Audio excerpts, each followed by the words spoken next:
Welcome back to Backward Point Podcast. My name is Nazar Sayed, and as always, with me is my brother, my co-host, and Mikhail Shachu, Bashar Sayed. What's up? We were on a hiatus for a few days. Back now. Backward Point is back.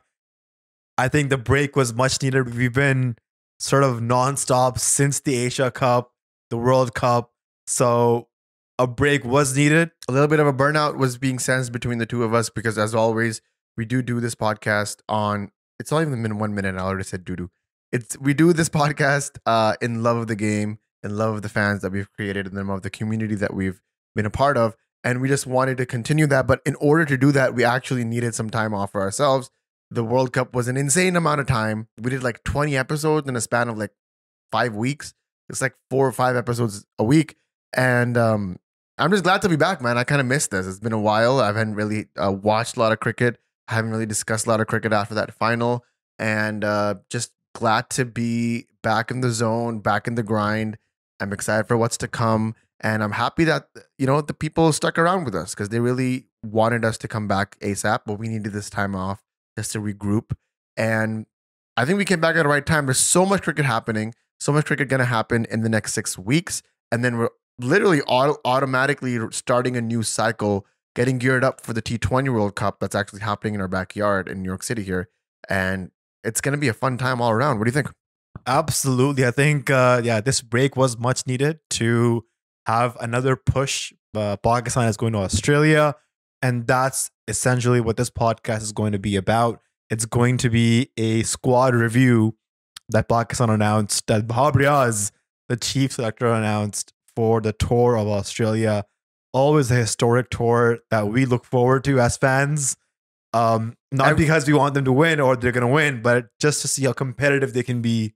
It's like every 3 years you have to go through this torture all over again, man. I don't know what you're talking about. It's a competitive.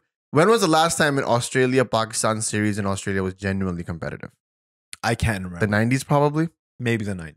The 90s. So like, what are you talking about it being competitive? The only thing that stands out in the last decade of Pakistan-Australia games is the Asad Shafiq master blaster that almost set him in stone in Pakistan cricket history and cricket history in general. It would have been the highest chase of all time. It would have been the highest second and fourth innings run score of all time for an individual, especially against the likes of Australia. So apart from that, it's been pain. That innings by Asad Shafiq, it was the first test at the Gabba 2016. Asad Shafiq scored 137, I believe, and Pakistan were almost about to chase 490 on day 5. And despite losing the match, Asad Shafiq still copped the Man of the Match award, which was quite huge. Yeah, a rare feat. You don't see that all the time. It just goes to show the marvelous innings that Asad Shafiq played there. It was one for the ages for sure. But before we get into all of that, there's a few conversations that need to be have happened. We need to dive deep into the squad that was announced. We need to talk about a lot of different various things in and around cricket that we've missed. But before, as always, gotta thank our Patreon subscribers. The fact that we were out for a week, but still, the cha-ching was coming in through the bank, and we could pay our editors and pay our software designers and graphic designers, just goes to show the power of the Patreon.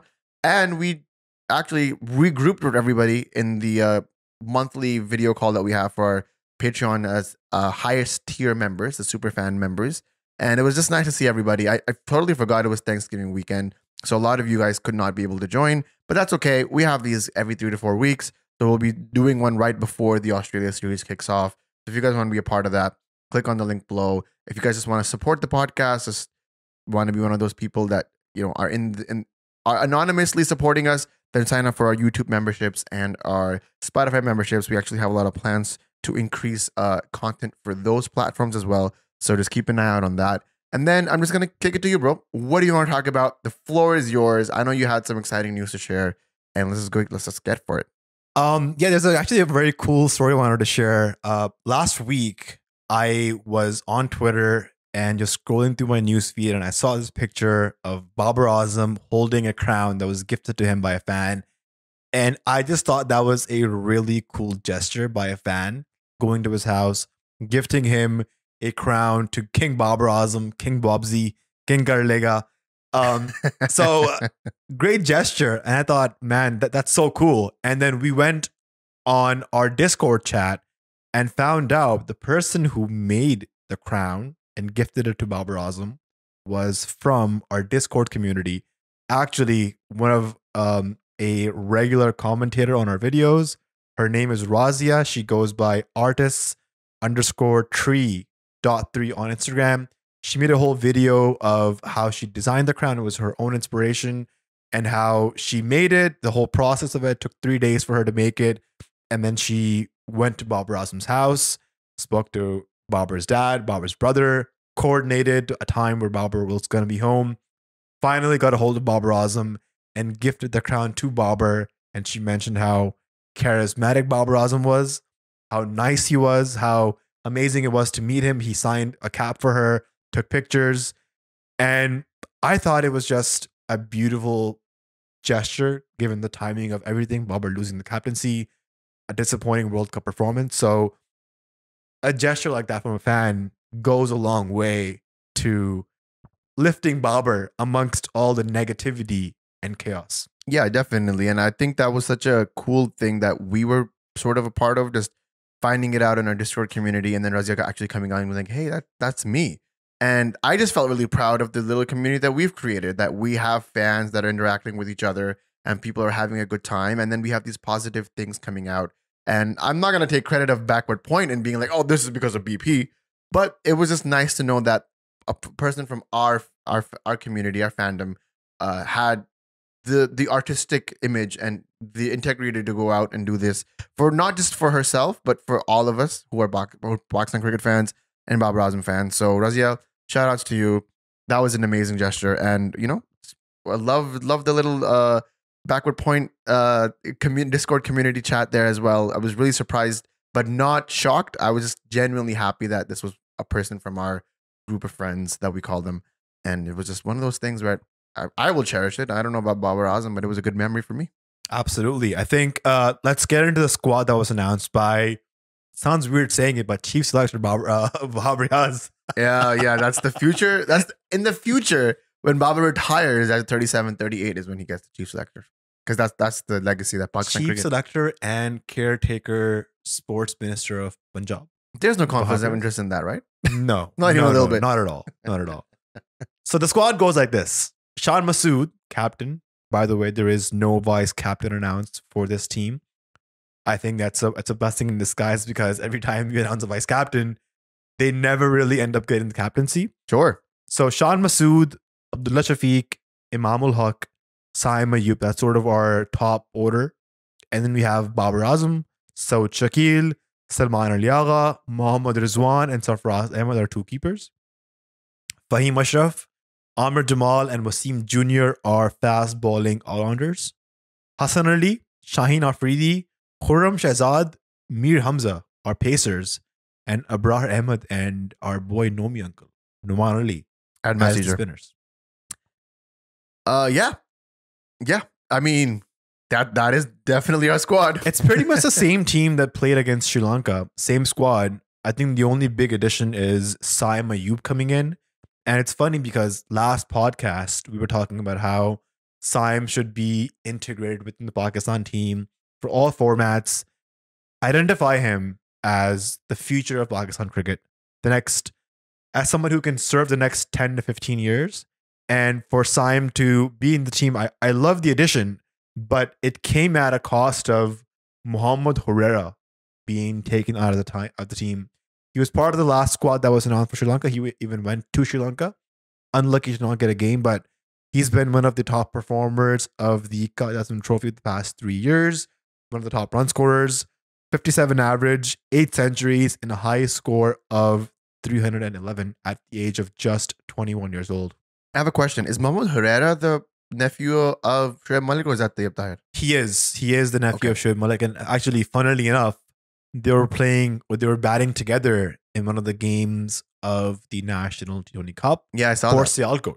What a wonderful gesture there. Like, that just proves that Shoaib Malik will never retire and that he will probably play the National T20 Cup with Mohammad Herrera's kids at some It point. kind of reminded me when Shiv Narayan Chandrapal and his son played a first class game for Crazy. for Ghana together. Crazy. That's insane. Yeah, That's- I mean, Like imagine in 18 years you and Mikhail playing a game together. what game will that be? Definitely on the PS5 Ludo. or whatever. Chess. Chess. It won't be no cricket, bro. No, I'm kidding. I'm trying to. Not with those knees, bro.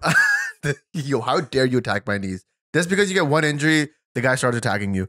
You know what? It's kind of like that. And no, I'm not comparing these people with LeBron James, but it's a very well known fact that LeBron wants to play the NBA with his son and Bronny Jr. I think. I mean, it's one of those things. So like, I appreciate that. It's a very cool thing, and yeah, like the squad. Let's talk about it. I like it. I mean, are there any surprises in here, Bashar, that you were like, oh, that's certainly from left field? I feel bad for Mohammad Herrera, but I definitely think he has a long career ahead of him. Take your time, get into international cricket, play as much first class as you can, because genuinely that's where you hone your skills. So I have no problem with Herrera sitting down a series or two, especially this series, which everyone and their pets and their dogs are predicting to be one of the most disastrous series in Pakistan's history. So it's not it's one that I would personally also be like, you know what? I'll sit this one out. I don't mind. I'll see you next year when New Zealand are touring for the 11th time in the past 12 months. I'll see you guys then. That's basically, you sound like Haris Rauf. And we'll get into the whole Haris Yeah, Rauf. why not? Wahab Let's Riaz get into fiasco. it. We have to get into the hardest row of Wahab Riaz. Do you want to get into it now or do you want to get into it later on? Because I wanted to get into basically players who have toured Australia before, what Let's their go. stats have been. So let's start off with Babar Azam. Babar Azam was part of the Pakistan team that toured Australia in 2016. Pakistan played a 3-match test series in Australia. Obviously got whitewashed 3-0. Babar's stats in that series were shockingly bad. Yeah. He played 3 tests in 2016, only scored 68 runs and 6 innings at an average of 11.3 and a high score of 23. This was just the beginning of Babar Azam and test matches. Mickey Arthur and co wanted to continue pursuing with Babar in test matches because they saw what kind of a player he could be based on his white ball performances. And then in 2020 was sort of the coming of age of Babar Azam, where he scored 210 runs in 2 test matches, so 4 innings at an average of 52 and a high score of 104. Also includes a 97 in one of the matches. So he missed a century there.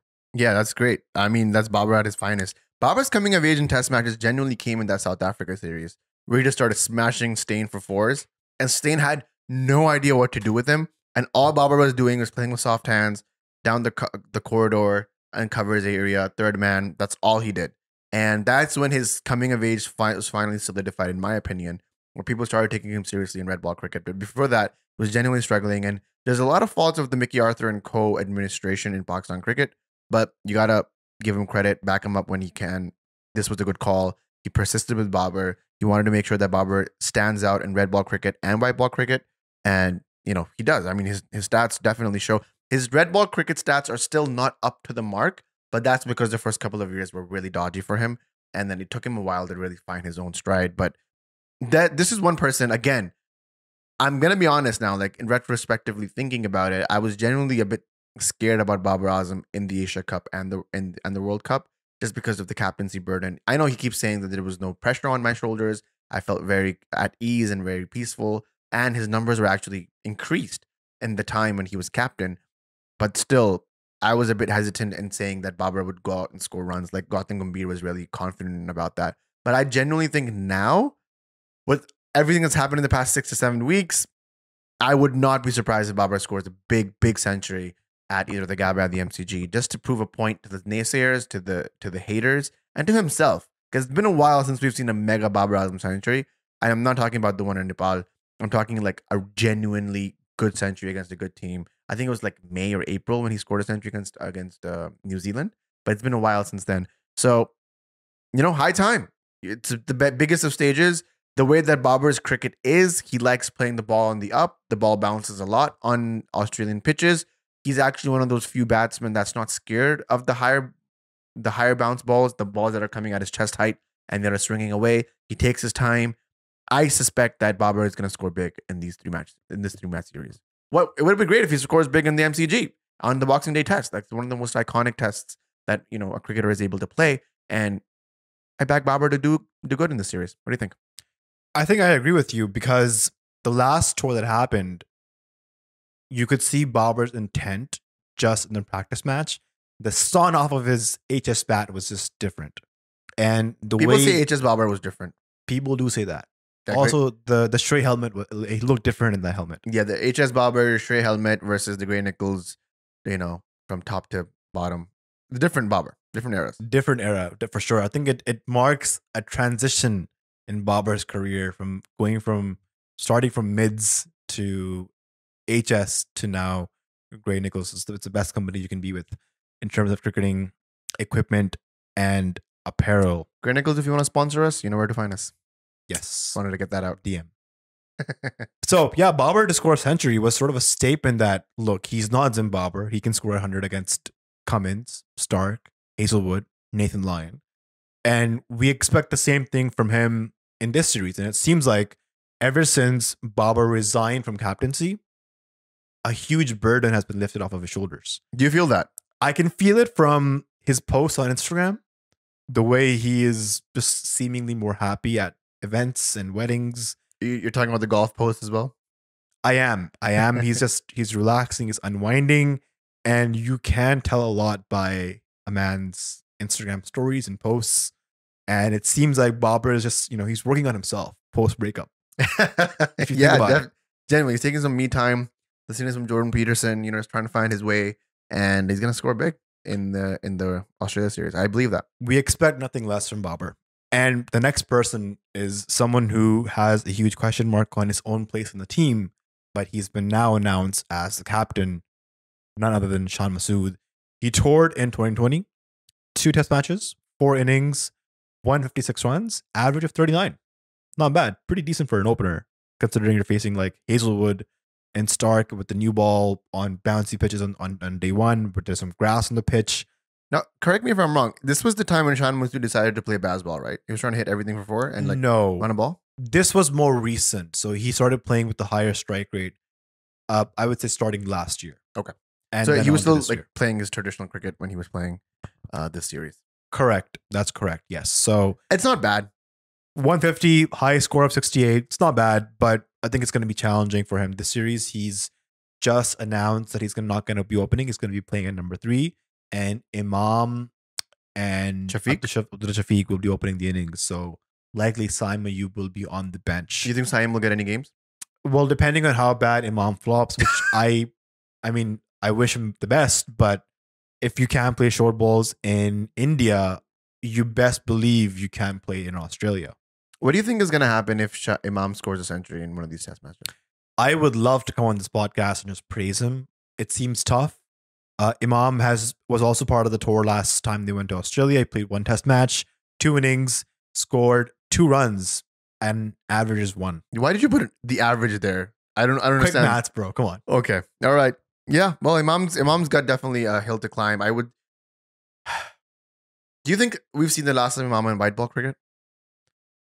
Well, that's tough to say. Because if we have, let's go with that thought for a second. If we've seen the last of Imam in white ball cricket, and if this series goes horrible for Imam, we probably have seen the last of Imam in red ball cricket as well.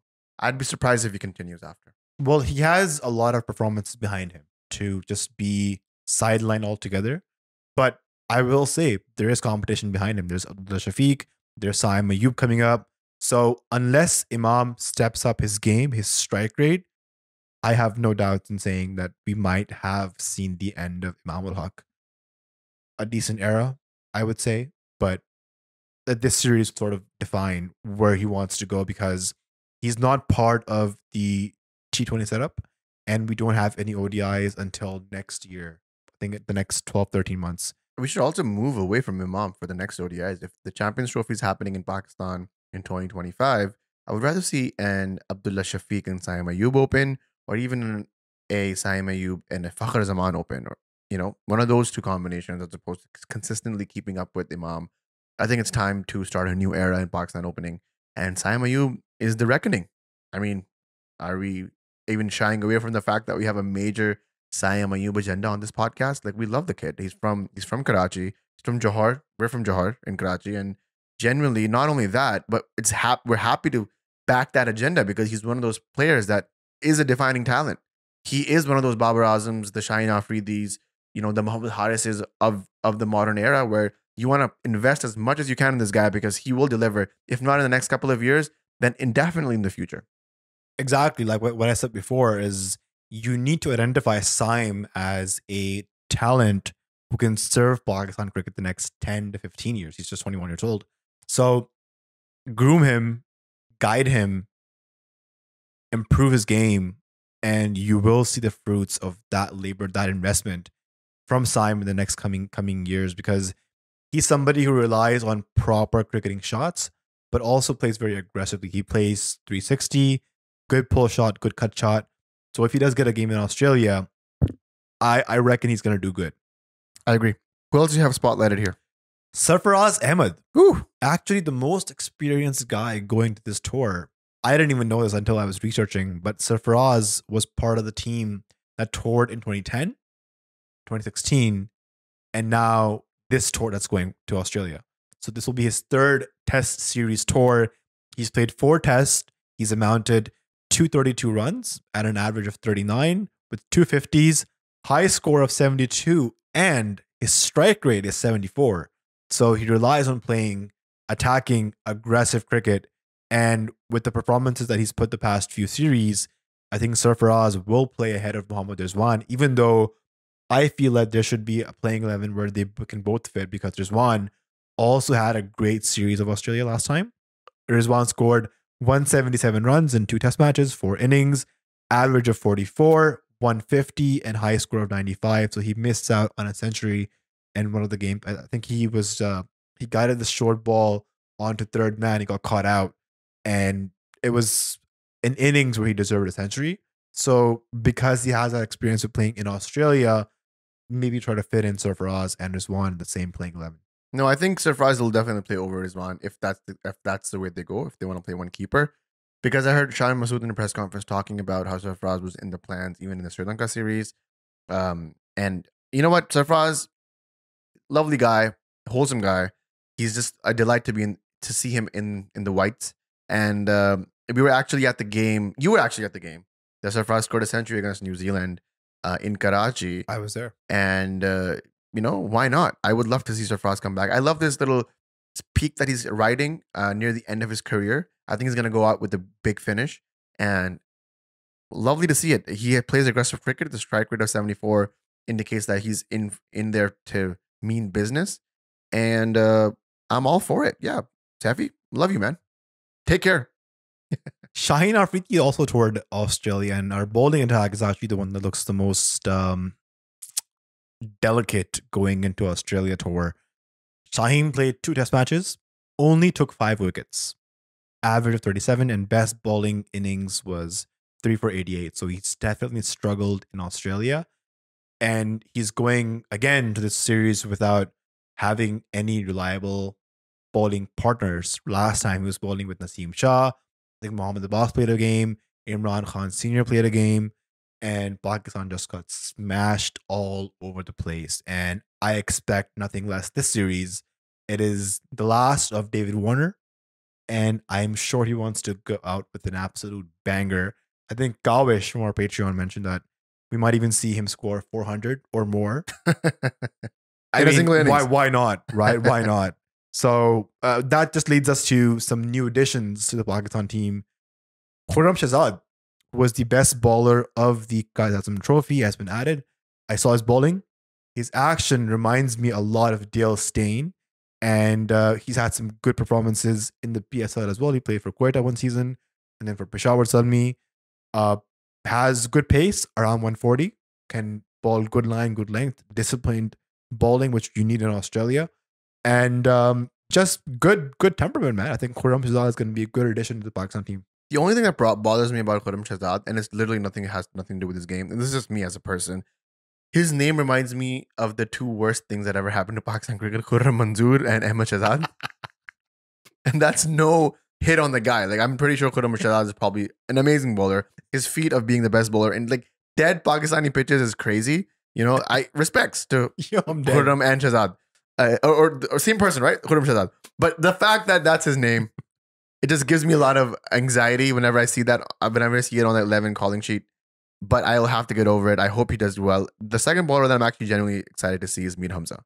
I've heard a lot about him. He's actually played a few games as well, and I actually want to see him do really well in these, fast bowling conditions where like the likes of Wasim and Waqar used to like rattle through.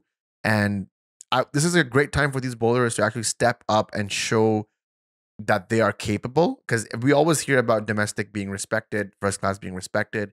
This is a time we actually need these boys to step up. We only have a Shaheen who's 85% fit that wants to genuinely come in and, do the best for it. What? Nothing. Yeah, I think I was gonna say Mir Hamza is a good bowler, but I just think he lacks some pace behind him. 130, 135 in Australia. If there's not much movement beyond the first new ball, he's gonna struggle there.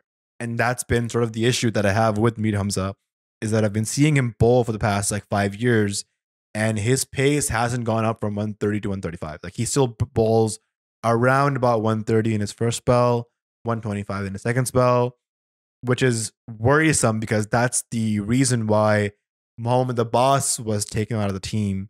So I'm just looking forward to see how Mir Hamza does. It's going to be a challenging tour for him. And he's been looking for conditions like this to bowl in.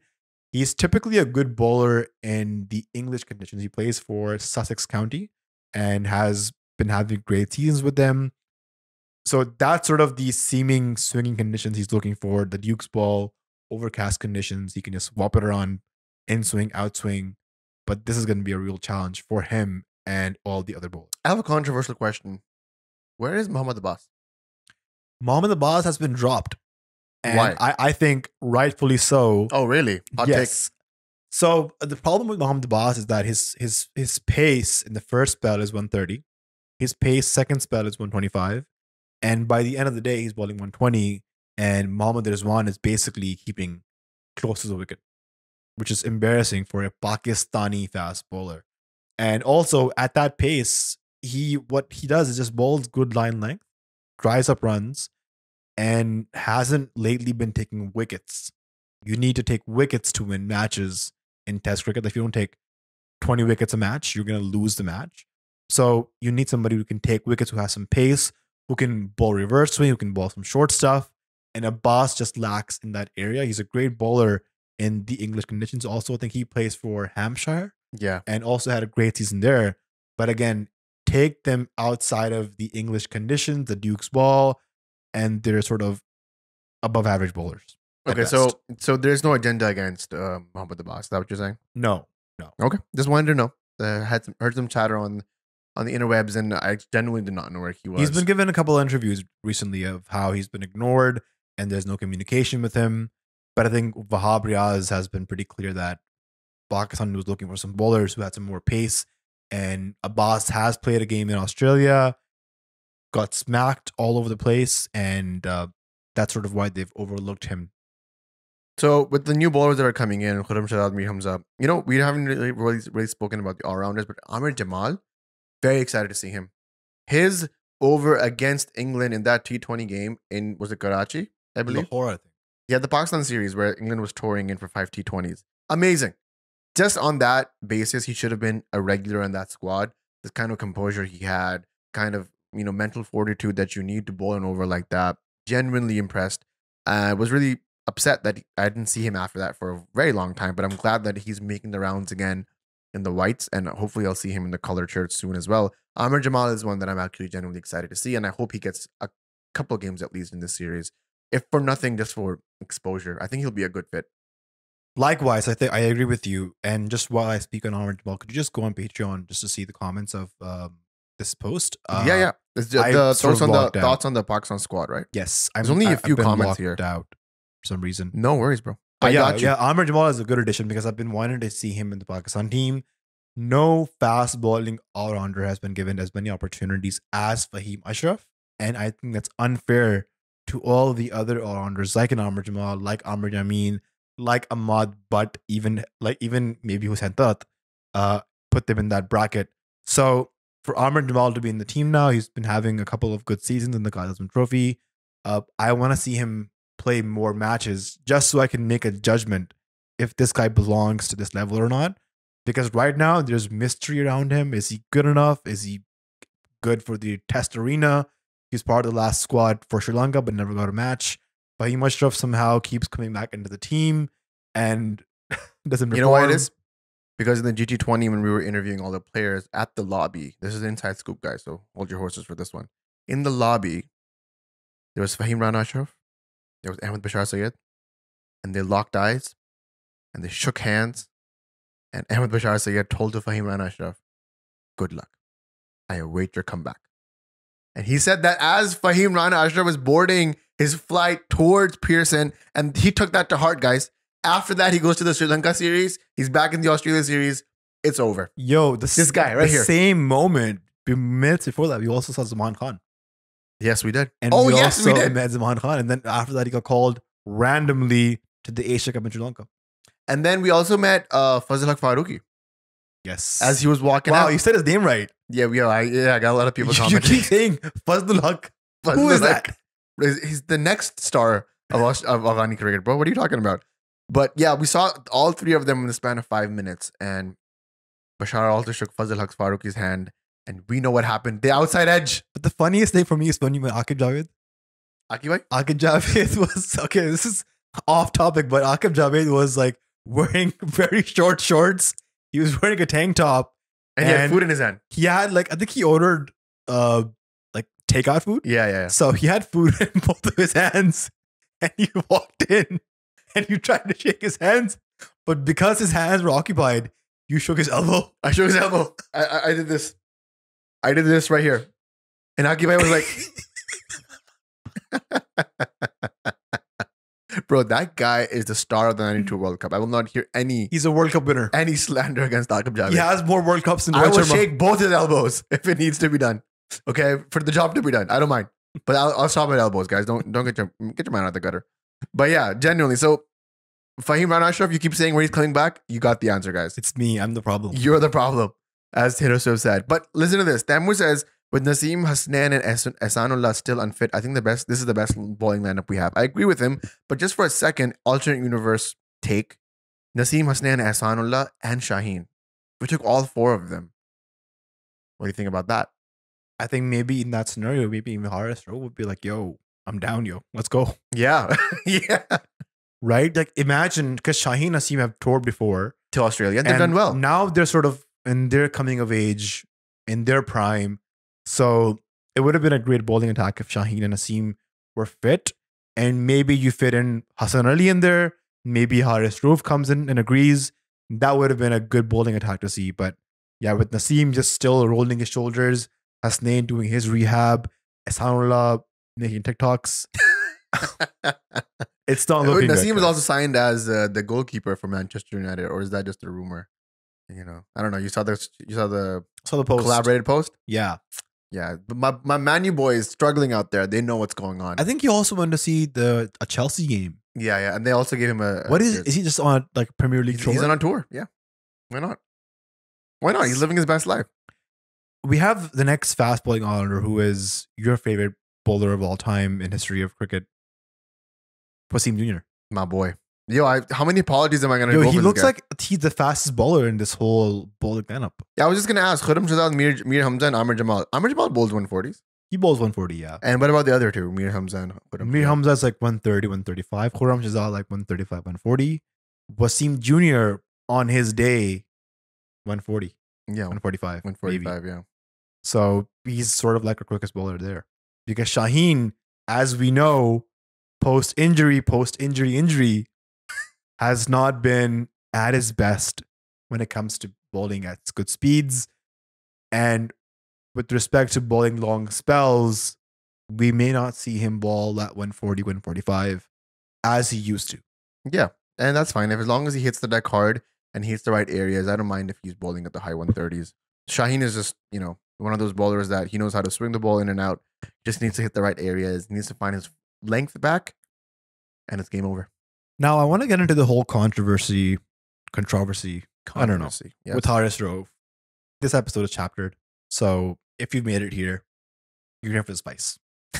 I'm gonna give it That's to you. the emoji of the podcast, by the way. Spice. Spices. Spice emojis. Give me Spice. chilies. Give me red peppers. Give me green peppers. Whatever you want in the comment section right now. So I know that you guys there's listen. a controversy with Rauf and Wahab Riaz, the chief selector, and Mohammad Hafeez, the director and coach. Wahab Riaz comes in. He announces his first ever Pakistan team. And shortly after announcing the team, he goes straight into the Rauf story on how Rauf had agreed to go to Australia. But then the night before the team was announced, Rauf backed out. And quoting Wahab himself, he says, Haris pulled out last minute. Hafeez and Wahab spoke to Haris and they were trying to convince him to go to the Australia tour, which is funny. It's hilarious. The selector, the team director are calling or meeting Haris and convincing him, brother, please go to this tour. And Haris is like, nah, man, I'm not feeling it. And he's like, look, we'll only give you 10 or 12 hours, promised. You don't have to bowl more than that. And Haris is like, nah, I'm not feeling it. I actually have like a sprain. And he's like, nah. Come on. How about this? We get you your own jet. Nope. I'm still not going. The whole 10 to 12 hours thing is one of the most stupidest things I've ever heard. I can't believe that happened in a press conference. Because there's 90 overs in a test match, right, per day. So if Haris is bowling, let's say 12 overs at backs, impact overs, as Wahab has mentioned, who the hell is bowling the other 78 overs? I've seen Babar Azam roll his arms over at the practice. So I'm not sure if he was planning to bowl some overs because this is just ludicrous, right? Yes. You're the chief selector, you're coming in, announcing your first team, and you're saying, I'm going to pick guys on merit, I'm going to pick guys on performances. Buddy, Rauf has not played any first-class matches for the past 1 year. So what performances are you picking him in the team for? And then the one test match that he played and he didn't even finish it up. He got bowled injured. 12, 13 overs, and he had to be taken off the field. He got injured. Got injured. I don't think he came back for the second He did inning. not. No. So, like, why is this an issue? Rauf should never be in these plans until he gets at least 12 months of first class cricket in where he knows how to bowl, which I think he should. This is one of the critiques we had of him post World Cup. His line length is horrid. Like, no one is out there talking about how his pace is the factor. His pace is not the issue. The issue is where he's landing the ball. I think the only argument that you can make in favor of Rauf actually making this 16 or 18 man squad is that he plays in Australia a lot. He's played the BBL. He's taken wickets there. He's taken a hat trick there. But then the counter argument is, oh, those were T20 games. And in T20, I put Rauf in the team 11 out of 11 times, right? But this is not the way to go. And Wahab Riaz coming out and his first press conference being so controversial, am I surprised? He says, and I quote, Pakistan will suffer the consequences of Rauf not going.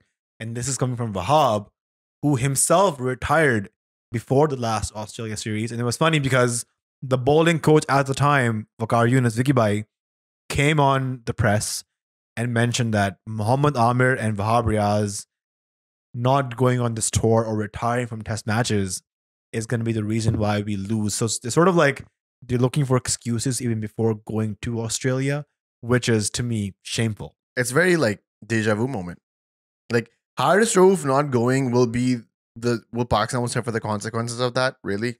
Really? And we did this last time as well. This is why we had like a very scattered bowling attack. We had 5 different bowlers, I believe, or 4 different bowlers opening up the bowling for Pakistan in that test series. We didn't have a consistently stable bowling attack. Shaheen was the only factor that was actually reliable, even though he didn't perform. But you could say that he was the one who was trying to be the consistent underlying denominator. Everybody else was just filling in, coming out, just trying to fill in the shoes. Now there is more spice. Let's go. Rauf has been picked by the Melbourne Stars as their marquee player in the BBL, which is starting next week. So Rauf will be going to Australia. Actually, will he? Because the PCB has put his NOC, his no objection certificate, which he needs to play the league, on hold because right now he is playing the National T20 Cup in Pakistan. So the question is, Was it right for Haris Rauf to pull out of the tour and instead go play the Big Bash? Or, why is Wahab coming on in the public and exposing personal conversations right after announcing his first team? Like, where do we stand? These chief selectors and coaches and directors were hired by an insecure Pakistan Cricket Board. We've talked at length about this. And that insecurity stems down into the staff. That's just how it goes. The fish rots from the head. And the fact that the higher ups are that insecure about their jobs and their place in the PCB, these guys are just out there saving their knickers, bro. I said knickers with a K, by the way. I don't know. I don't want any controversy about that. They're just saving their butts. They're out there trying to make sure that they are. Nothing comes out. Nobody can point a finger at them, and none of the dirt that is about to spew, which will spew. And I don't think anybody's out there expecting Pakistan to 3-0 this Australian team. Just to hold their own would be fun for me. Just maybe a draw game, maybe win a test match, 1 or 2. But no one's out there expecting these guys to go out and finish off a mighty Australian team that just won a World Cup.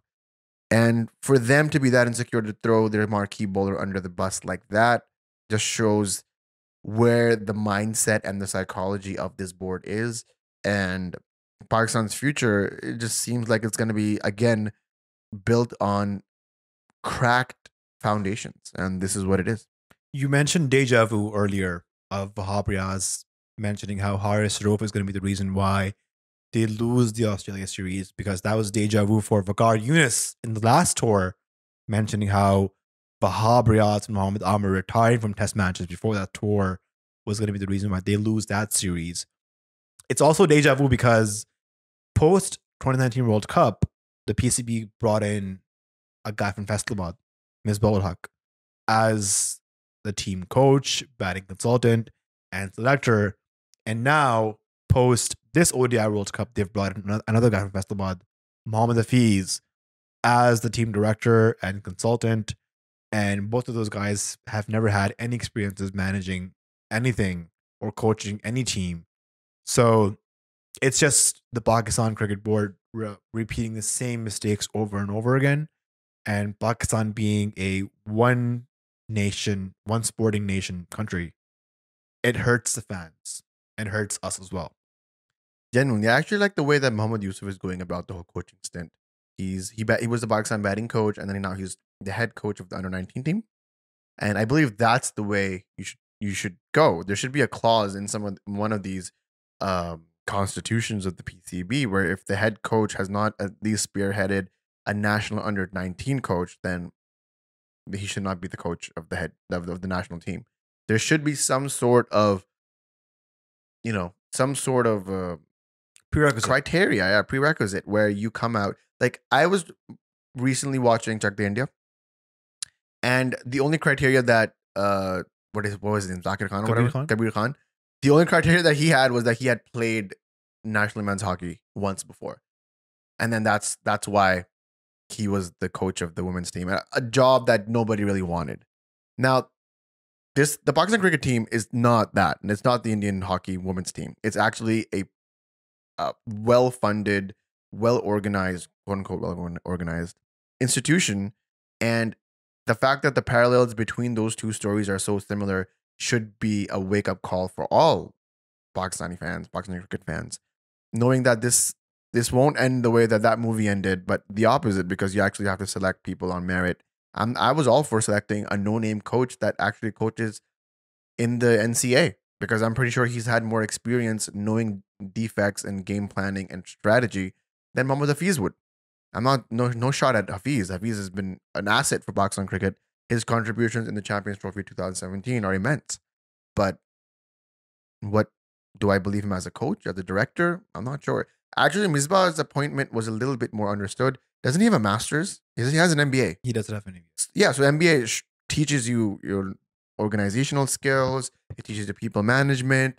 It teaches you those core soft skills that you need to manage a team. So I see where that appointment would have been a little bit more understandable.